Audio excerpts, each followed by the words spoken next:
पाकिस्तान की निजी एयरलाइन ने कमाल कर दिया। लाहौर से कराची के डोमेस्टिक मुसाफिर को पासपोर्ट और वीज़े के बगैर जद्दा पहुंचा दिया।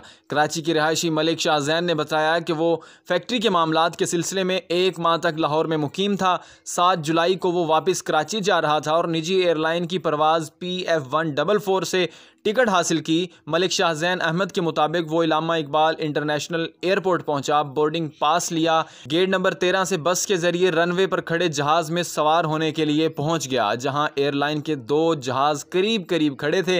रात होने की वजह से दीगर मुसाफिरों के साथ एक जहाज़ में सवार हो गया। मलिक शाहजैन के मुताबिक परवाज़ रवाना हुई तो अंदाजे से उसे 1.25 घंटे में कराची पहुंच जाना था।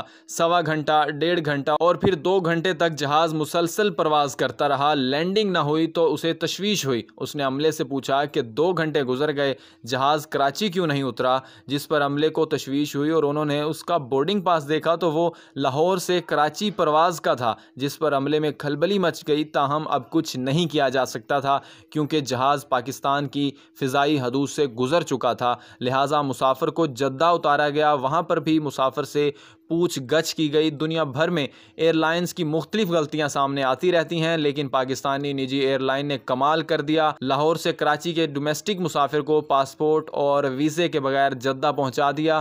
कराची के रिहायशी मलिक शाहजैन अहमद ने बताया कि वो फैक्ट्री के मामलात के सिलसिले में 1 माह तक लाहौर में मुकीम था। 7 जुलाई को वापस कराची जाना था और निजी एयरलाइन की परवाज़ PF144 का टिकट हासिल किया। मलिक शाहजैन ने बताया कि वो इलामा इकबाल इंटरनेशनल एयरपोर्ट पहुंचा, बोर्डिंग पास हासिल किया, गेट नंबर 13 से बस के जरिए रनवे पर खड़े जहाज़ की तरफ रवाना हो गया, जहां एयरलाइन के 2 करीब करीब जहाज़ खड़े थे।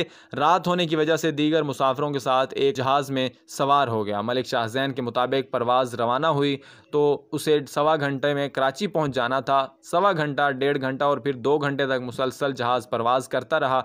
लैंडिंग ना हुई तो उसे तशवीश हुई। उसने अमले से पूछा कि 2 घंटे गुजर गए, जहाज़ कराची क्यों नहीं उतरा, जिस पर अमले को तशवीश हुई और उन्होंने बोर्डिंग पास देखा तो वो लाहौर से कराची की परवाज़ का था, जिस पर अमले में खलबली मच गई। ताहम अब कुछ नहीं किया जा सकता था क्योंकि जहाज़ पाकिस्तान की फ़िज़ाई हदूद क्रॉस कर चुका था।